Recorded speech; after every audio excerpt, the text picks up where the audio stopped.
Hello and welcome. My name is Steve Drummond. I'm a journalist in Washington, D.C. I work for National Public Radio in the United States.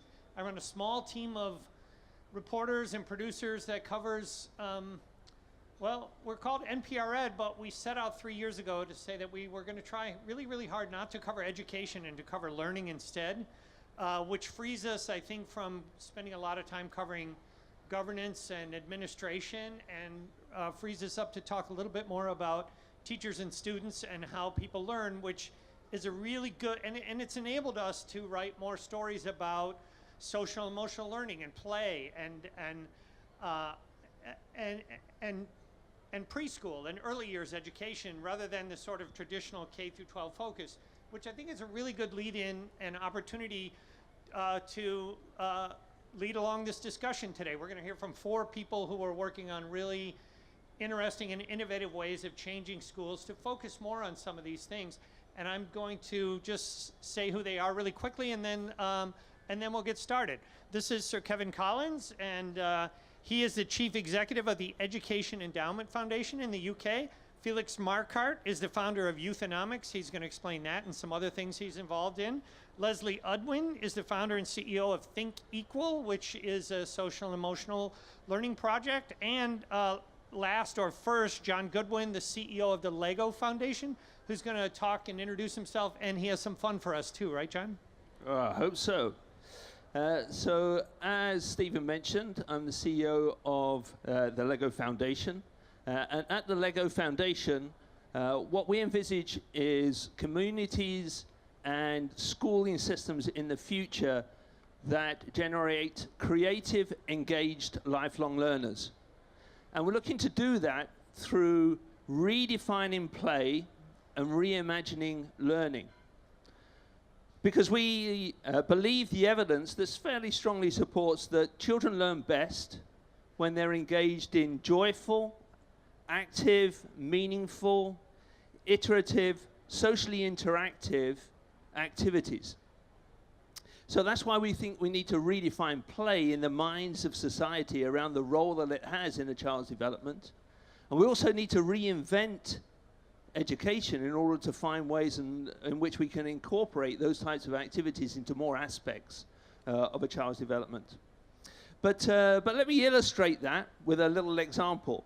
If you are able to stand up, underneath your seat, you'll find a little bag. And I want you to take it out, but don't open the bag at this point in time. So you're underneath your seat, underneath the cushion, not underneath the concrete. That would be too difficult. So if everybody can reach under the cushion in their bag and pull out, on their seat and pull out that little bag. Do you want to just hold up your little bags just to make sure everybody's got them, and even people standing? If you want a little bag, just put your hand up. Okay, we're going to do a little exercise for everybody. Okay, don't open the bag yet. What the exercise is we're going to give you 30 seconds, 30 seconds, in order to use the 6 Lego bricks that are inside this bag in order to make a duck. So all I want you to know, wait. So you've got 30 seconds to open the bag and then make a duck. Ready? All right, off you go.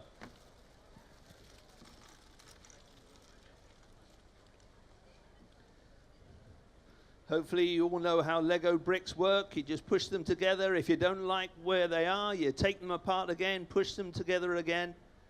Keep iterating. 10 seconds.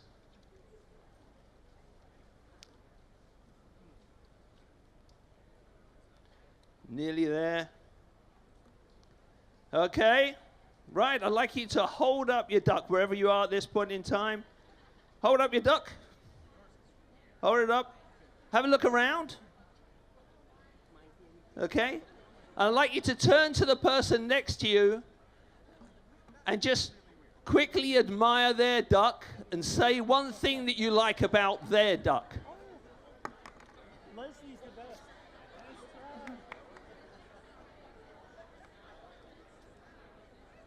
Okay, very good.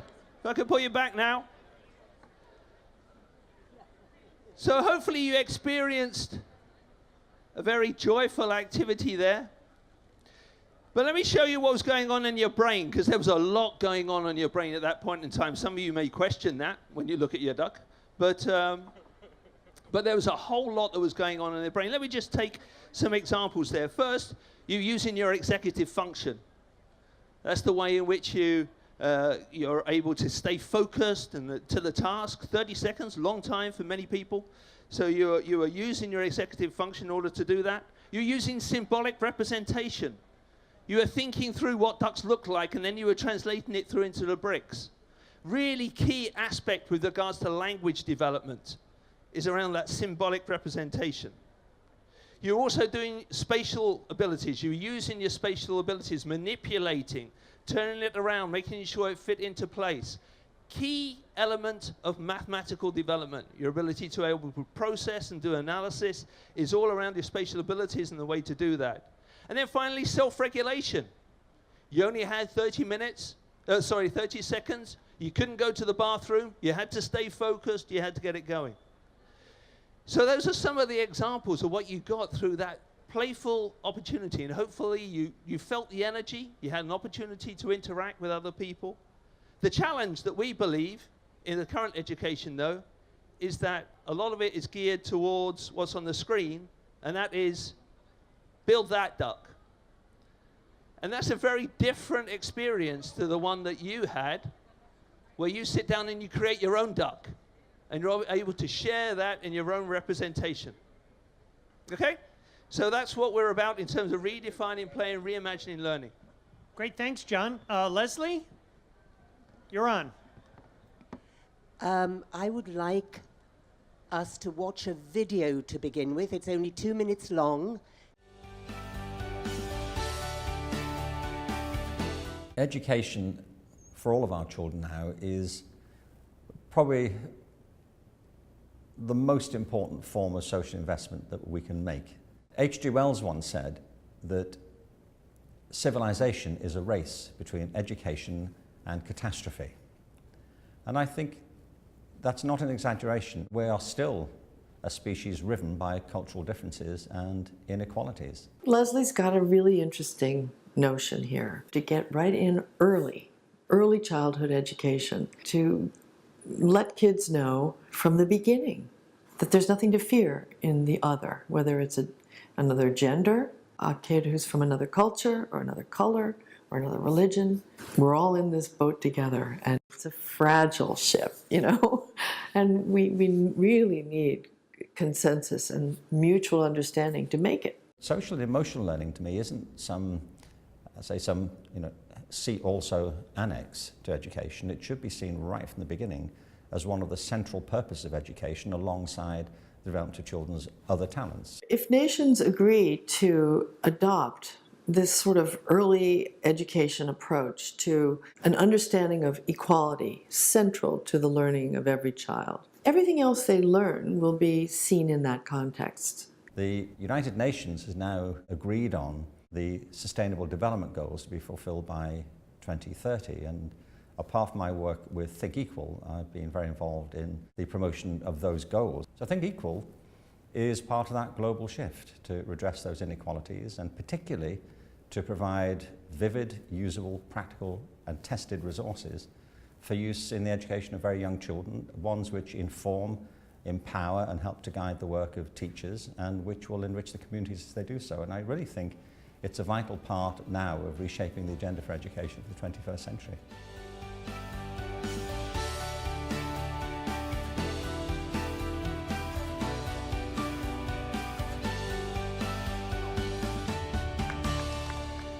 I thank my patrons for their eloquent wisdom. So my name is Leslie Edwin, and I'm the CEO and founder, as Stephen told you, of Think Equal. I was, until 2 years ago, a filmmaker, and I happened to make a documentary that delved into a particularly brutal gang rape of a young girl who ended up on the side of the highway, thrown naked and bleeding onto the side of the road with her intestines out of her body. And I knew that I needed to find out what kind of human beings did this. So I talked my way into a maximum security prison, and I interviewed the rapists of that girl and other rapists. I interviewed 7 rapists over 31 hours. And the insights that I learned were so searing and so clear that they led me to turn away from my chosen and beloved profession of filmmaking and work, as I have done for the last 2 years, to implement what I see as the only solution to the deepening development emergency that we are in as a world. So what I learned was that these men and their actions have more to do with us than with any demonic nature of theirs. They are programmed, these men are programmed by socio-cultural thinking to act as they act, and they're encouraged by it. They're robotically programmed to understand that a girl or a woman is of lesser or no value when compared to them, to understand that girls and women are subject to different rules, and if they break those rules, then they are deserving of the punishment that they meted out in this instance. They had to be taught a lesson. What I learned was that violence is not the disease. Violence is the symptom of the disease. The disease is the mindset. In that case of gender inequality, but all violence has at its root cause a discriminatory mindset. You can't have violence without discrimination. So if we want to change the mindset, education is the only thing that can do that. But I have to stress, when I say education, I'm not talking about mere access to education, and I'm certainly not talking about the education as we know it.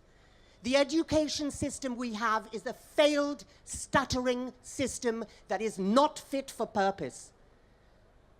It educates people, so-called, into a labor market that doesn't even exist anymore. So I'm talking about a very different kind of education. And we heard something about that kind of education from John. So Think Equal's mission is to bring what we call the missing subject, social and emotional learning, onto the compulsory curriculum of world schools. We ask the question, how can it be compulsory for a child to learn mathematics in an age in which we have calculators and computers, and it's optional for a child to learn how to value another human being? It's optional for a child to learn how to lead healthy relationships? So we demand from governments and education ministries that they do their duty of care by our child citizens, and they mandate this subject from the age of 3. Neuroscientists tell us very clearly it's between 3 and 5 that children can be modified as to behavior and attitude, and that is when we have to do it. Now, I know I'm getting the signal here from Stephen, so I'm going to wrap up really quickly. And I'll end on a note of absolute optimism in describing this organization. Sri Lanka has committed to being the first Think Equal country in the world. It has changed its law to mandate this program, and we're rolling out in 19,000 preschools next year. 90% of their 3-year-olds attend preschool. We are educating a whole new generation. And this is how concrete it is. 140 lesson plans, 35 narrative books, 140 resources, and they are all free. We charge nothing for this. Thank you. I will stop there. Thank you, Leslie. Felix? Thank you, Leslie. Thanks, Stephen. Delighted to be here. Felix Marquardt. I'm the founder of Youthonomics and also of a new project at the intersection of education, video gaming, and travel. The name of this venture is Cities and Planets 2042. And it comes from it's basically the product of a brainstorm between a video game designer, producer who's right there, Stefania, say hello. There you go. Nicolas Sadirac, who earned a prize yesterday for his work as the founder of the 42 School for Coders, established in Paris, which is a teacherless, classroomless school. And yours truly. I launched a movement in France a few years ago called Barrez-vous, which can be translated as Scram, which encouraged young people to stop begging for jobs in a country where for 40 years and running, youth unemployment had been around 25%, and that if France wasn't ready to understand the value of its youth, then it was perhaps time to turn around Kennedy's statement about what you can do for your country and take a hike. I actually would like to add something before I pass on the mic to Kevin about what you just said. This state of affairs didn't happen by chance. Schools were not invented to make people grow and flourish. Schools were invented during the first industrial revolution to fill factories with people who didn't know how to read and write. So we needed to fill them, so we took peasants and we taught them how to read and write, and we put them into factories. And the result is 200 years later, most schools around the world basically still function in the same way. There are no more factories to fill in the fourth industrial revolution. There'll be less and less such factories, but that's what we're still doing. We're churning out young job seekers when what we need to be churning out are job creators and people with values. And that's what schooling needs to be about. And that's what education indeed should be about. You're absolutely right, Leslie, in the 21st century. Otherwise, we will keep on building people who will produce the political diseases that we are seeing unfold right now. Thank you. Thank you, Felix. Kevin? Good morning, everybody. It's good to be here. I'm not going to talk about a particular product or innovation. I'm going to talk about a way that we consider the application of this work. As you've heard from our three colleagues, and as you see as you walk around this room or spend time at this conference, we are a community that is not short on the capacity to innovate. We are curious, we are creative, we are constantly creating and describing new worlds for our children, and that's a wonderful thing to do. But to be sure that our innovations speak to equity and access, we need three things to be in play beyond the good idea. We need the great ideas. We need the capacity to adopt intelligently and to adapt, to incorporate into our own way of working in the context in which we live.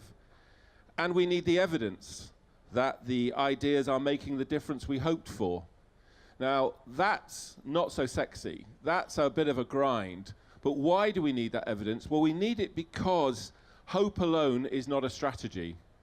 We need to verify using traditional, rigorous, dare I say to a degree, scientific methods. Why? Well, because we already know that a lot of what we think might happen doesn't when you bring things to life in schools. We already know that if you take one example, the use of technology in education, the promise is huge. The reality is that it isn't yet delivering for all children the way that we hope for. It's not coming to life as we expected. In fact, of all the areas, it stands out that if you put the studies in technology on a table, you see the spread right across from high promise and effect to negative and actually harming children's educational prospects. So we need to be sure. The work that I lead in the Education Endowment Foundation UK, we found, I think, three important things. First, education is much more susceptible to scientific studies than we thought if we bring our own understanding to it and don't just apply the models of others. We have to have an education literacy to do this. Education is susceptible to knowing. The second thing we found is that schools are interested and curious to know. We have 1 in 3 schools in the United Kingdom that we support who are involved in rigorous evaluation and trials, studying 150 odd questions with 1 million children. We're building the evidence base. And because we're doing that, we have a stronger platform to argue our case. We have the chance to take control of our own profession, our own learning, based on what we know and what we've learned, rather than somebody else telling us what to do. So I'm all for innovation, I'm all for curiosity, I'm all for the kind of things we're talking about. But I'm arguing that we should meet the promise with the evidence that it actually brings about the change we hope for in our own children. Can I just follow up on that? We're all talking about very new and different ways and models of learning, but there's still a demand to know how well they work and whether they're doing any good. And I just wonder if you could talk a little bit about what kinds of measurements and evaluations are needed if we're going to do this, and how do we sort of fit the frameworks of the radical changes these folks are talking about into a world in which we're still largely, especially in the United States, hugely driven by scores on standardized tests. Well, the scores on standardized tests, of course, tell us a tiny bit of the story, but I'm not one of the people that would throw that completely out. That may make me unpopular. I think they tell us part of the story, an important part of the story, but they tell us only a tiny bit of the story. What I loved about the example, and I loved all the examples, but the example of the duck, although my duck was absolutely awful, by the way, if we're judging on the standardized tours of ducks, was the theory of change that was brought to us. It was, here's what's happening in the brain, here's the change I want to see in the children, here's what I want to understand about self-regulation, self-control. We know that is a measurable concept, so you can understand now whether the activity actually led to the change that we hope for. I think it's about being more creative and more thoughtful about understanding what we want to see in children, and then applying much more rigorous evidence to knowing whether that occurs. And all I would say is that we're at the foothills of this. This is early days. We work with Latin American countries. In Australia, we do a lot of work. In Denmark. This is a new way of thinking about education. It's not bringing old approaches, but we have to be more rigorous so we can be more demanding when we come to shape the education we want. We have to demonstrate that it matters for children. May I just say, there has been and is a lot of rigorous measurement going on. Think Equal is being measured by our partners at Yale University, the Center for Emotional Intelligence. We started piloting in January in 12 countries, 7 of which are being evaluated, and we will have our measurements in March. We are new, we're only 2 years old, Sir Kevin, so it takes a bit of time to measure. But there are tests that have been performed, like the Robert Wood Foundation, over 25 years. There has been the high school periscope evaluation over 40 years. There have been several. I've got a 27-page document of impact evaluation of social and emotional learning in the world. There's nothing new about this. We've been talking about this for many decades. We've just done nothing about it. We've just contented ourselves with reports and talking and curricula which list outcomes and objectives. Useless for early years teachers. And we are a world that appreciate metrics, but why do we ignore the most persuasive metrics that we get from neuroscientists who tell us it's between 3 and 5 that the maximum optimal neuroplasticity of the brain is operational? Why do we ignore that? Why haven't we trained and valued and paid our early years teachers? We treat them like babysitters. So we can't have it both ways. You mentioned teachers, which is what I want to lead to the next question. Once again, different models of schooling, different models of teaching, and I would just start with you, John, and maybe you, Felix. What needs to change in the way teachers do their jobs, and how do we help them get there? Yeah, I think from our research and the work that we're doing out in the field, what we find is that teachers are highly committed to develop the children. They're really focused on the outcomes which are broadly spoken about at these types of conferences. But they often feel very restricted by the fact that they're being mandated to ultimately lead towards a single defining test for the children, and there's a lot of activity that needs to be done in order to prepare the children for that then inhibits their ability to think more holistically around childhood development. So I think I absolutely agree with Kevin in terms of the need for rigorous measures and that I wouldn't throw the existing system out, but we've got to complement it, I think, with urgency to embrace more of the child's development, and then equip the teachers to be able to do that. Because generally we find that, as I say, there's a lot of energy amongst the teaching community for looking at ways in which they can develop those breadth of skills with children. Yes, thank you. Well, shouldn't throw the baby with the bathwater, for sure, and God knows that in the past 200 years, a lot of progress. Humanity has in some ways progressed in strides thanks to a very old school and quite reactionary educational system. But the fact is that when I agree that we need to measure, but sometimes you have to ask, what are we measuring? And are we measuring the right things? I think that one of the things that is evolving much faster than most of our conversations is the fact that, you know, we keep talking about artificial intelligence, robots are going to take over the world, and it's about jobs. The fact is that this is happening at a rate that implies that in a quite short amount of time, with the growth, I work among others in Finland, with the growth of the notion of basic universal income, there's many jobs that we think of as the goal of education, which will no longer be carried out by humans. And many of the jobs of tomorrow are probably jobs that are considered today as volunteering. So a lot of, you know, the jobs that will always be there is bartending, nursing. Some people in 12-step programs will recognize the notion of sponsoring.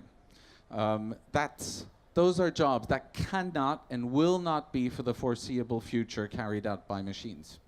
But we need to understand that many of the sort of tragedies that we are seeing unfold today have to do with the fact that many of us are talking about 21st century technologies using 20th or 19th century philosophies.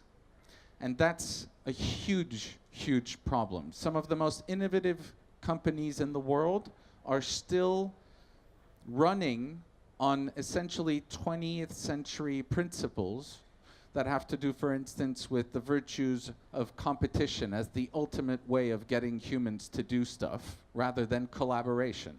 It's becoming a huge problem that there isn't that sort of mental switch happening along with the technological switch.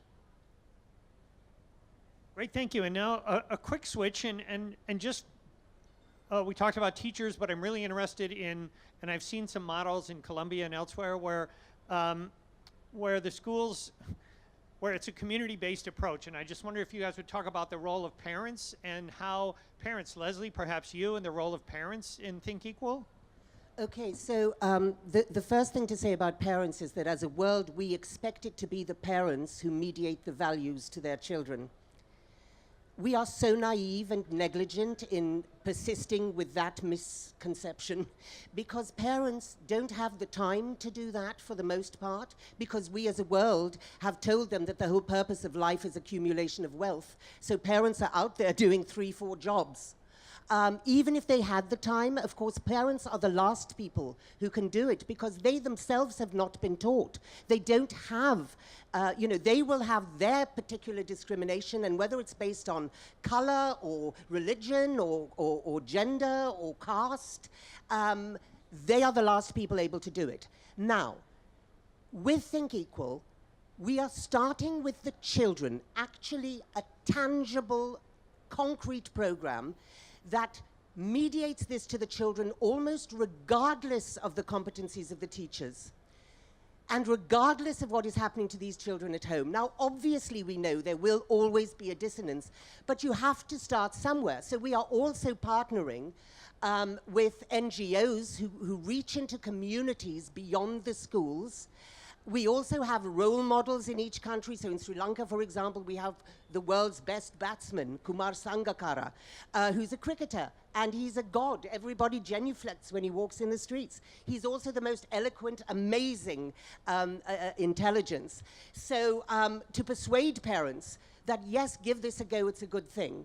But of course, it's a holistic approach. And at the moment, because we're only 2 years old, we can only do the narrow system change in schools, but we have plans for the rest. Great. John, you've said one of the missions of the foundations is to work on changing parents' attitudes on play. Do you want to talk about that a little bit? Yeah, we think it's absolutely essential that parents prioritize play in the development of their children.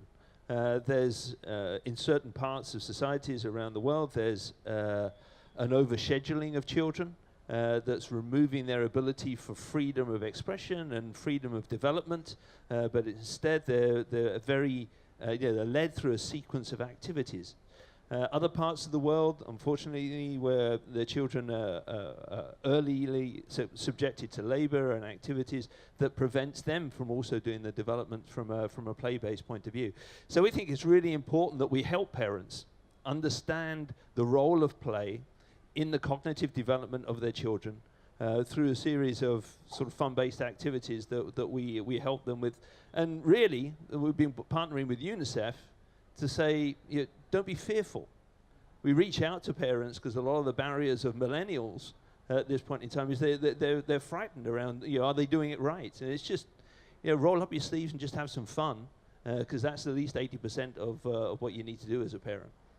Felix, did you want to weigh in on this one? Yeah.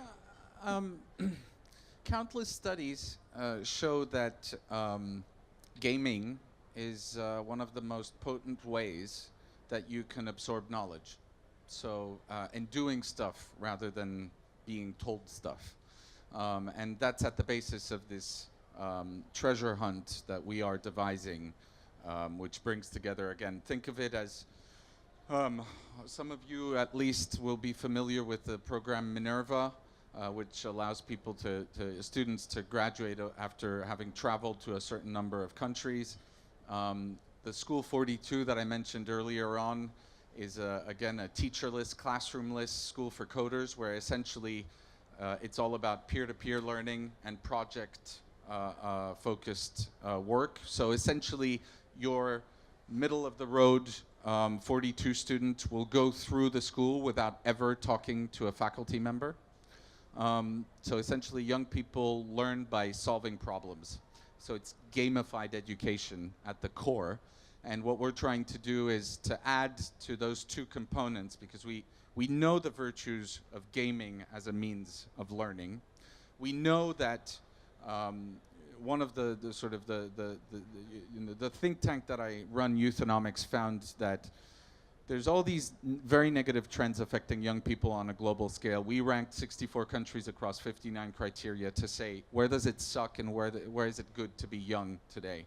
And I remember coming to Sweden and being very excited to tell them, you're number 2 in the ranking, so you guys should be happy. And the youth that I met told me, either young people are faring really poorly everywhere, or your data is shit. It's one or the other. So the answer is, the data was not shit. The answer is, even in the countries where young people sort of flourish the most, it's not that great. And indeed, in Sweden, youth unemployment is around 22%. So there's that on the one hand. One of the solutions to that issue is movement. We have, as a means of education, undertapped, and that's what Minerva has really understood, is that we've undertapped the virtues of movement and international travel as a means of education. There's very few ways that you can learn as much as by moving around. And the third is, video gaming, travel, and coding. And so we bring together all three and think about so you have the coding learning on the one hand, the travel on the other, and add to that an element of Pokemon Go, where you're using augmented reality to accomplish a number of missions around in your immediate environment. And that's what Cities and Planets 2042 is developing. Great, cool. Felix, parents? I think Oh, this, sorry, John, Kevin. Kevin, excuse me. this parents' discussion is absolutely fascinating because I think we know without doubt that the engagement and participation of parents in children's learning matters. It makes a huge difference. We know, for example, the education of your mother is one of the biggest predictors of your long-term educational success.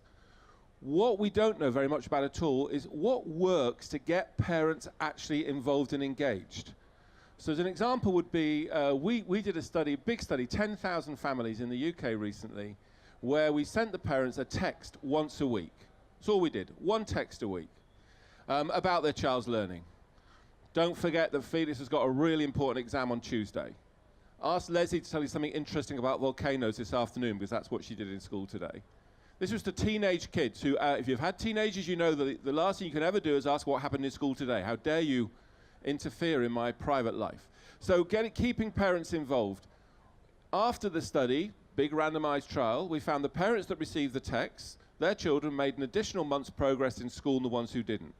We have to find ways, never, ever, ever, of alienating parents and making them the kind of cause. We have to find ways of bringing them in to become alliances to work together.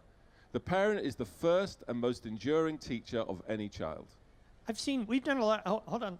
We've done a lot of stories, and it seems like so much of the talk about using technology in education focused on gadgets and devices, and it seems like text messages and sort of very simple things are proving to be among the most effective drivers Well, of change. you know, my running line about that would be, if the iPad was the answer, I say to head teachers who've bought iPads or systems, if the iPad was the answer, what was the education question you asked?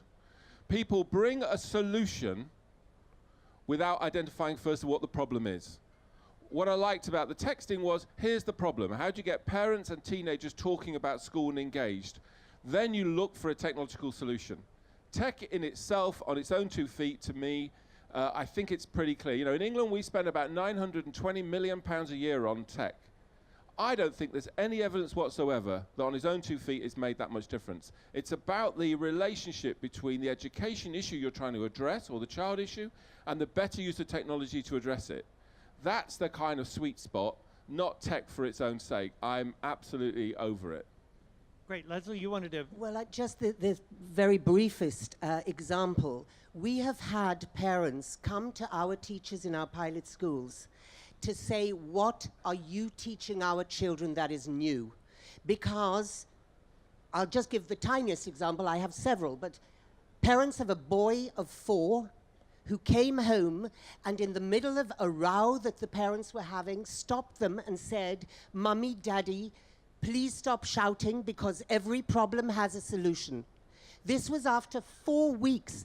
Children at that age are just soaking it in, internalizing it, and it's lodged. That's the wiring now fixed in that brain. So it's the parents are being engaged because the one glue that holds all parents is children. Everybody loves their children, even those who are cruel to them. Great. John, one of the things that concerns me when we talk about adding new things onto the school day is the importance of the factor of time. School is a finite thing, and maybe it shouldn't be. But one of the questions I have is, and we see it in the United States, is a lot of the things that you guys are talking about are the very things that in the push to focus on reading and math have been gone by the wayside. Some of the very subjects and issues, arts, physical education, recess, are the very things that have been cut. What needs to shift in the school or in the school day or in the structure of how we think about education to build in more time for play, to build in more time for your games, to build in time for social and emotional learning? Yeah, there's a couple of things there I want to pick up on your question, Stephen. First one is in terms of the distinction that we make mentally between learning and school. And in some instances we do make that distinction, and others we don't. What I would contend is that learning needs to be surrounding the children in all aspects of their life. That's why parents are so important in the relationship, to make sure that they understand the role of play and that has in the child's development and the way in which the brain functions and develops over time. But in the context of the classroom, I would contend that play is not a separate activity. Not an extra. It's not an extra, it's not an alternative to history or geography or religious education. It needs to be integrated as a means of facilitation.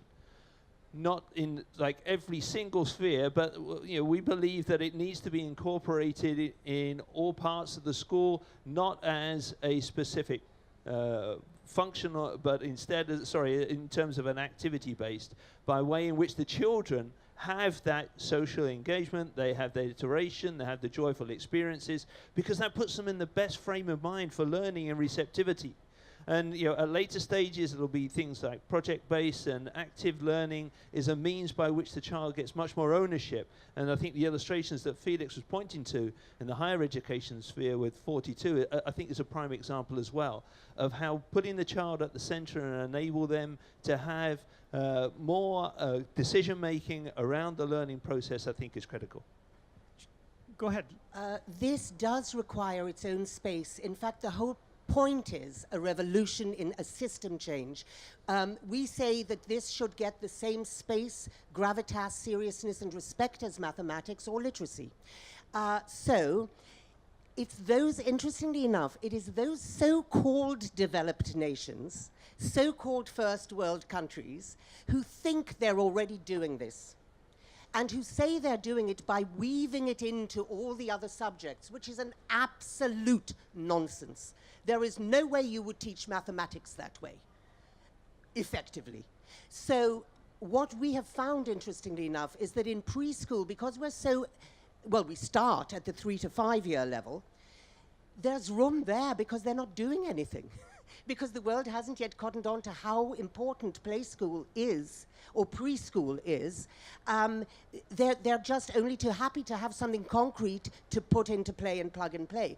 We also, however, in Sri Lanka, for example, next year are rolling out to the 5-year-olds. In Botswana, they've committed to rolling out to all the reception classes of 5-year-olds in the education ministries schools, and there they're simply making time for it in religious education, or in some they have environmental studies.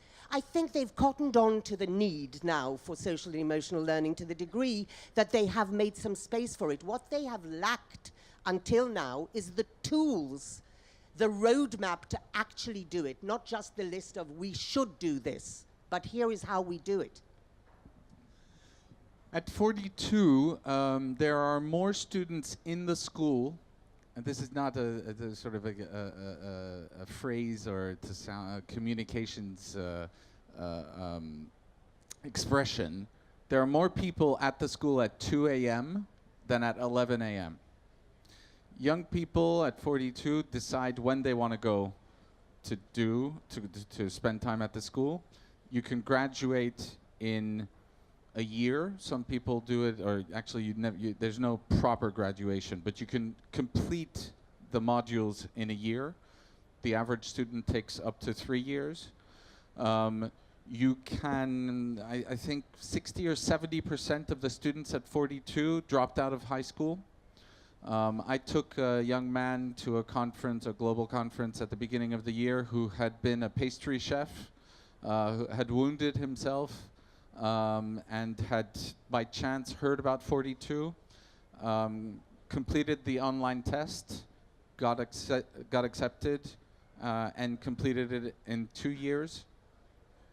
You can indeed, if you allow young people to take their destiny in hand, if you allow them to decide how they do things, if you put them at the center, the results are really extraordinary. You're not forced to do anything at 42. If you're admitted, you can come to 42 tomorrow and start, or you can take a year and do something else and travel. You're still allowed to come in a year later. There is no, and so the onus is on the students to just, take advantage of what's there for them. And the result is they come up with solutions. They're problem solvers. It's quite extraordinary the capacity that the alumni at 42 have, and not just tapping into what they've learned at 42, but tapping into the know-how of all their friends at the school. So you hire one person as an employer, an alumni of 42, and you've actually hired Shiva.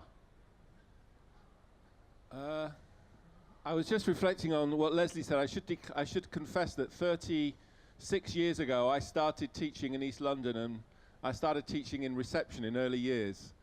And I don't remember having nothing to do. That was all. I just remember it being absolute mayhem most of the time. Well, I wasn't a brilliant teacher. I was a teacher. Or I like to think I was a person who taught. I think we should think about ourselves like this, because we need to think about the people as well as what they do. But the point is that early years education, I couldn't agree with you more, Leslie. Essentially, the role is to teach people to become the human beings we want them to be, or they want to be.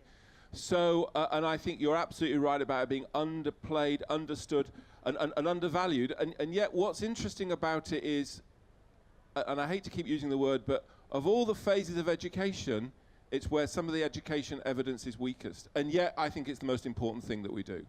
So we've got this mismatch. And this goes to the point about Felix's point as well, because all around the world I see these wonderful examples, but what I see across the system is unreliability. I see them not captured and mobilized and scaled. And that's my quest. How do we take great things, know they work, and scale them? And I think the problem here is, one last point, this focus on testing has not only neutered children's minds, it's actually damaged the profession.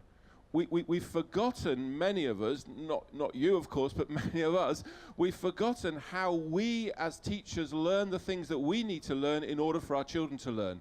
We've become narrow and restricted. So my quest with the evidence piece is to reclaim, to re-own, to discover what we want our children to learn, to verify and take charge again, because we've lost the capacity to determine, too many of us, what we want to do with authority. John? Yeah, I just want to build on that and the need for us to look at total system change. I think we talked a little bit about the metrics at the end in terms of the measures, but we've also got to look about all dynamics. We've touched upon them with regards to parents, with regards to the teaching community, but also governments and ministers of education. In order to really get structural change and interventions, we've got to look at the full system. And I think a lot of the examples that Kevin's had the opportunity to see, I think they bring a great idea into one part, but I think to really get the benefit out of it multiplied, we've got to figure out how to make sure that the full system is embracing that intervention. And so often what we're seeing is that great ideas are just tapping into one element and they're quickly dying on the back of a change of administration or a change of a headmaster or a mistress or something like that. So we've really got to think about that total systemic change, which is what we're trying to do in the foundation. Leslie?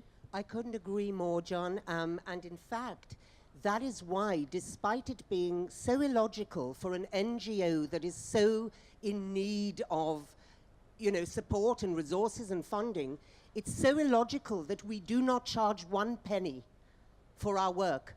But it's for that precise reason, because I realized when we started our pilots, I had schools saying to me, do we really need to buy 35 books? We can't afford that, So at that point, we became a publisher. We commissioned writers and illustrators to create and replace those commercial books so that we could own them and give them away for free. Because in order to scale, you need 2 things. You need to stop thinking as a business, and you need to start thinking as a world change maker. And the other thing you need is this very unpolitically correct top-down approach. If the governments do not change their law and mandate this, well, it'll be optional in a few schools. You won't make a dent. So, Sri Lanka has gazetted a law change, a policy change. It's now mandatory. That's the way to scale. Felix, when we talked earlier, you talked about travel, and you touched on it just now, but I wonder if you would just expand on that a little bit, and your vision for the importance and the role of travel in sort of education and broader society.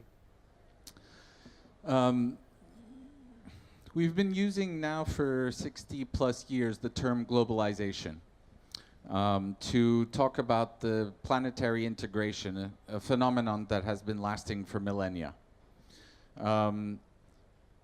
What humans do, probably the oldest activity of humans, is going from point A to point B because we don't like what's going on in point A and we hope that we're going to have a better life in point B. That's what we do. But what's happened in the past few years is that with the intervention of low-cost airline, low-cost travel, is that this is becoming a completely newly accessible means of empowerment, education, enlightenment, and emancipation, much more broadly available. We've always voted with our feet.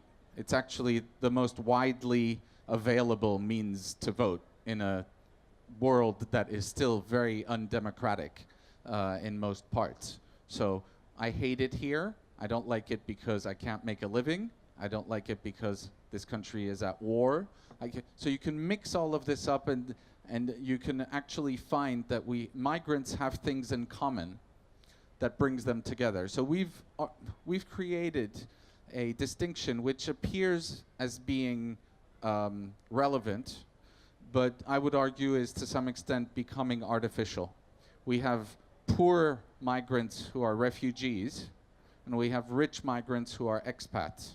Now, of course, the motives for fleeing Syria in the middle of a horrible, catastrophic genocide, war, etc., are very different from those of a Brazilian engineer who moves to Singapore to work for a multinational. So what have the two in common? Well, the second your Syrian lands in Sweden or in Germany, he starts thinking about getting a job and feeding his kids and making sure that his kids go to the school or her kids go to the right school. And if you don't make sure that that person gets a job, in a few months, that same person will start thinking about going back home, however horrible it was. And we've seen this happen in Canada, in Germany, in Sweden. Syrian refugees who can't integrate and just decide that they're going back. So travel has, again, always been one of the central ways that humans grow. There is no better way to sort of learn stuff about the world than to move around it. And what we've been telling young people is, with Youthonomics, is we give you the data to make informed decisions about where to live, where to work, where to study. The world is in the middle of a big paradox, which is that most countries in the world, most entities in the world, cities, countries, companies, don't treat young people properly because they don't understand the value of young people. But without young people, they're all screwed. And especially in a rapidly aging world. So what we hope is that with this data, we can allow young people, by using their feet, to turn the world into a beauty contest of cities, companies, countries vying to attract those youth. Kevin, I'll ask one more question, and then we can open it up to you folks to ask questions too. As you hear these people talk, Kevin, I'm wondering, Felix was just talking about data. I'm wondering about the role of data and the different, the huge needs for data, both at the micro level of this particular student did not perform well on today's lessons, and broad sort of big data topics. And I wonder where you think the greatest needs are and the greatest potential is to make change in that realm. The opportunity to access fairly big data, if I take the national data of the UK, we're a relatively small country, 70 million people. We're on the decline maybe. But what I find interesting what Felix said is when I look at our data and travel, what worries me is that there is a huge pull of people in our country to London. Now, the beauty contest is pretty clear. She is the standout star, or he is the standout star. The problem with that is if you go to somewhere like Middlesbrough or Hull, or where I come from, Preston, in the north of England, the old industrial towns, that logic leaves those as ghost towns. You know, this is going to bits of Pittsburgh. These are towns in eastern Germany. We have to find not only ways of encouraging young people to move, we have to find ways in building places that are sustainable, wonderful places to live and grow. So I absolutely think that the big data interesting, but the answers are places, relatively small places, places that are being left behind, places where young people and older people are becoming increasingly angry about the way my own country, they're feeling that no one cares about us. They start making irrational decisions about all sorts of things I won't go into. We have to build places, not strip out from places the brightest and best and move them all to London. Right, Felix, last word on this? Completely. I couldn't agree more. And that's sort of the second part of this whole equation about travel.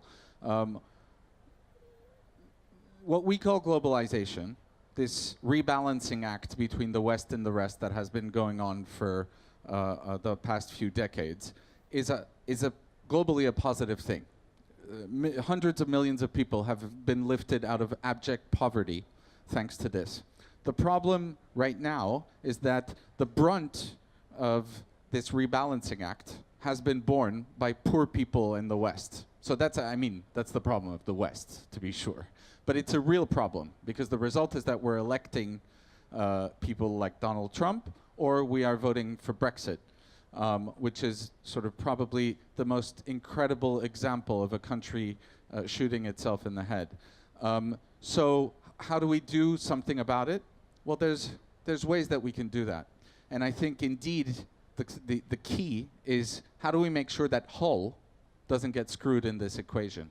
Well, there are ways. I used to work for a few years for an organization called Unitaid, which was the recipient, which is to this day the recipient of a tax on airline tickets, whereby if you take a flight from anywhere in France, in the UK, in Brazil, and a number of other countries, there's about 15 signatories.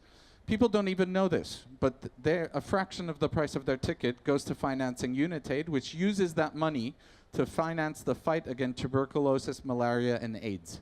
So this is the first example of a tax that goes from rich countries to pay for development and health in poor countries.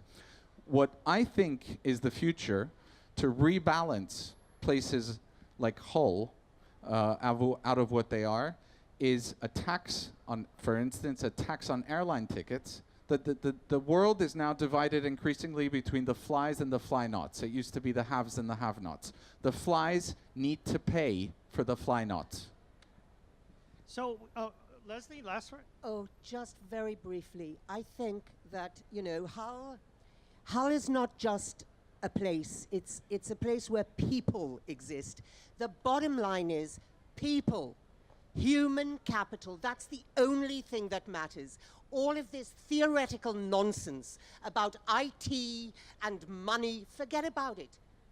It's people who have to be given the values and the caring for other people. And then there will be no bereft place on earth. That's a good place to stop and open it up to questions. There are microphones to come around, I believe. Yes, great. Sir, right here. And there's the microphone.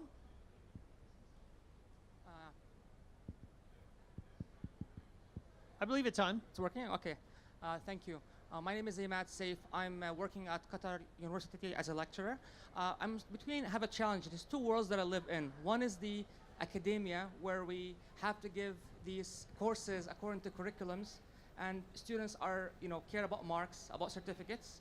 And the other world is where we do non-academic things like Lego Serious Play. We start doing at Qatar University, as well as workshops and all the fun stuff. So the question is, how do we bring these two worlds together? That where academia, all the stuff that being measured by marks and certificates and all this, and the fun stuff that everybody wants to play and be a part of. Thank you. Who's up, Felix? Yeah, with pleasure. Well, I think you've put your finger on what, that's the basic question, the $1 million, $1 billion, $1 trillion question these days. And what I hope, and Stefania hope, and the reason we got together with Nicolas to start Cities and Planets 2042 is precisely because we feel that if you conceive this as a game, you can actually get people to learn whatever we understand and measure is important for people to learn. I.e., if I tell you that you need to go to, as a youth, that migration is good for you and you need to go to this place, you might tell me, well, you know, I have really other things to do. My friends don't care. That's boring, whatever. But if I tell you that there's an alien evil force in this video game that is currently present at the other side of this country, and you need to get your butt there to actually confront it, then maybe you're going to do what we're telling you, you know, and get there. And maybe in the process you need to learn how to code. And maybe you need to learn about works of art at MIA. Maybe you need to travel to the next country because that's where you need to be. So all these things, if we rethink of them as game, we can get where you want to get. And John, you had some thoughts on this too, and then I think we're going right here. Yeah, I think it's really interesting. There's been some work that's been done a few years back now with artificial intelligence by a startup in Silicon Valley, where they were looking at correlating, they used huge data in order to correlate the connection between academic results and an individual's ability to conduct a particular job, given that academic results were the primary screening tool that were used by most companies in order to identify potential candidates. And there was a very low correlation between the academic skills and ability for an individual in order to perform a specific task. And what they were able to do is to identify other activities within the individual's life around their critical thinking skills that they were able to pick up from their social media activity.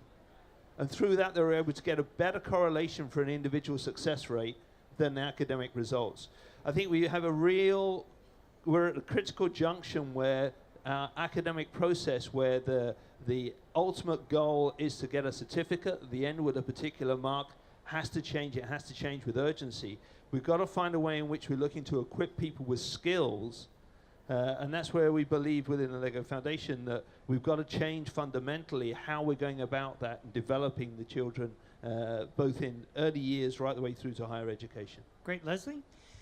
Two things. One, we have to, as people who need to join hands in this, we have to really trumpet from the rooftops and publicize all those tests and studies that do exist that show that increase in social and emotional skills and competencies in early years massively increases academic performance. There is a direct correlation, and there's proof of that.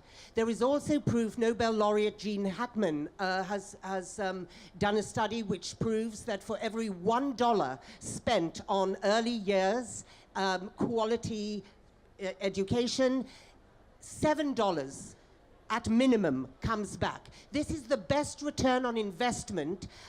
You know, it's higher than all the stock market annual returns since the Second World War. So, you know, those arguments need to be publicized. But the bottom line is this: to bring those two apparently mismatched objectives together, we need to recalibrate our values.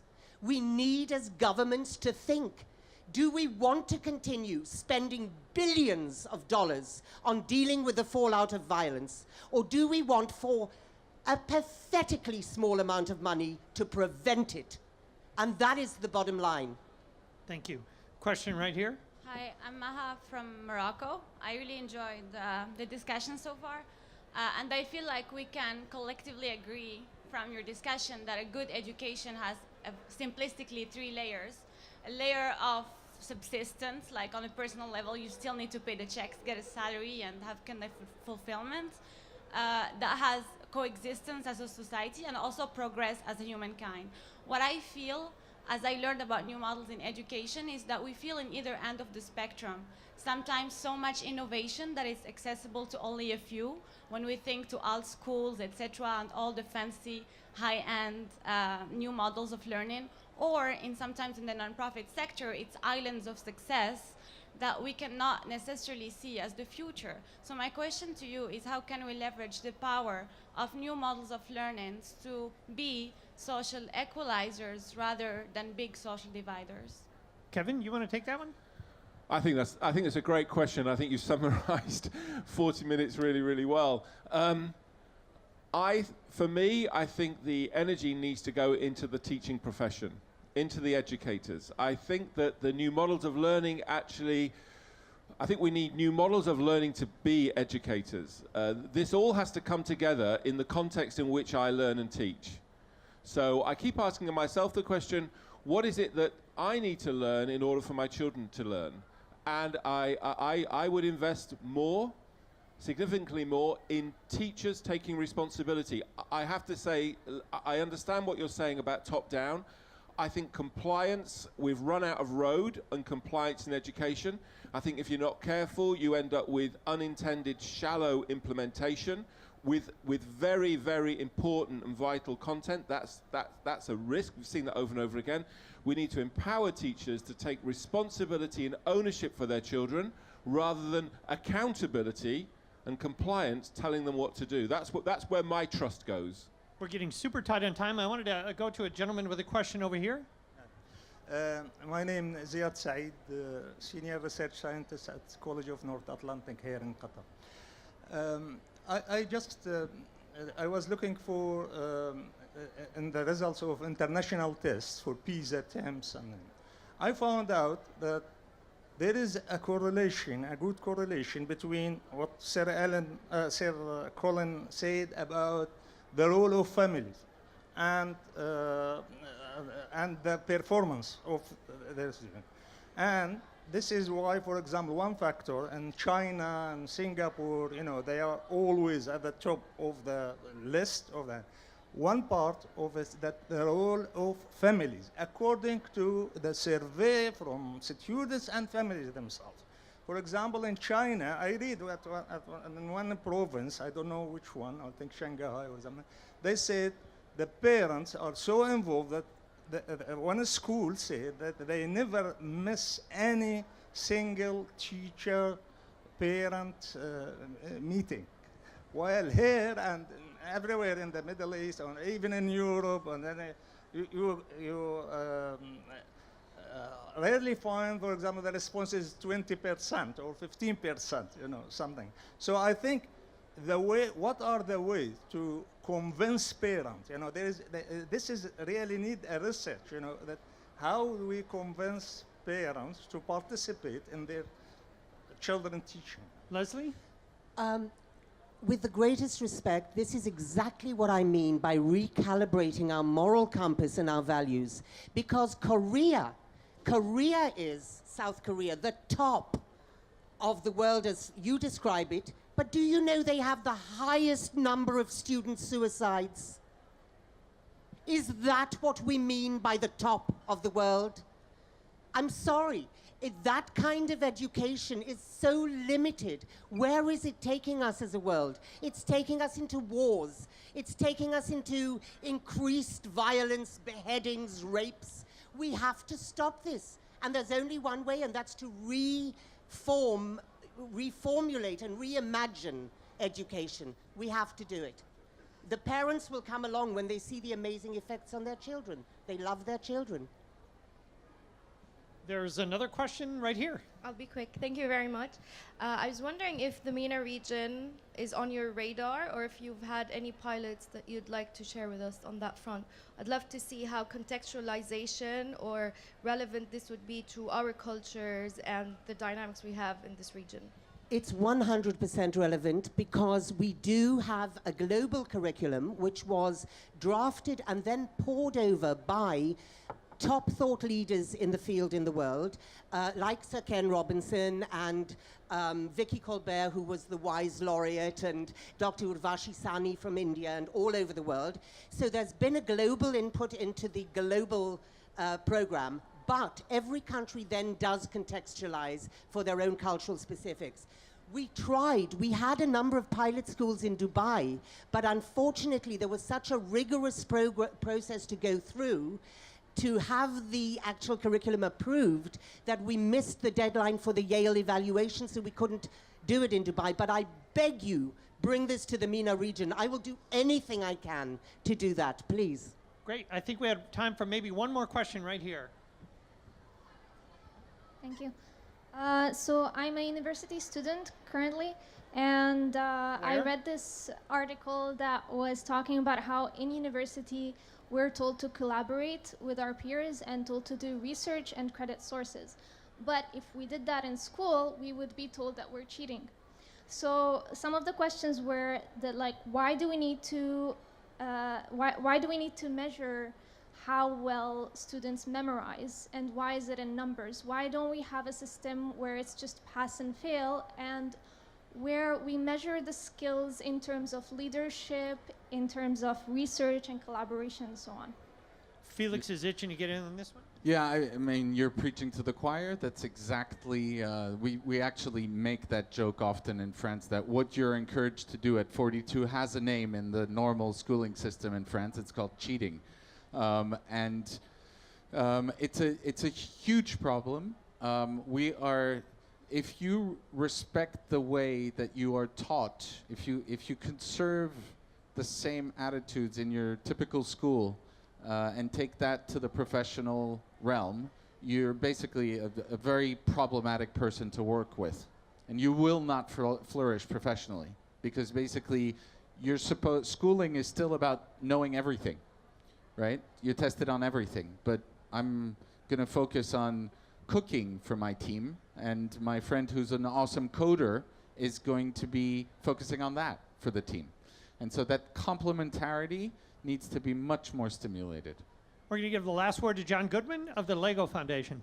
Yeah, I think as Felix mentioned, you're preaching to the choir here for sure, because within the Lego Foundation we truly believe it's all about skills development and enabling that skills development. Interestingly, one of the world's most watched TED Talks was given by Sir Ken Robinson many, many years ago now, where he identified the fact that our education systems are geared towards effectively creating future professors in universities, as opposed to equipping people to be wide contributors in society. Unfortunately, that impactful TED Talk that many people have watched hasn't really translated through into change.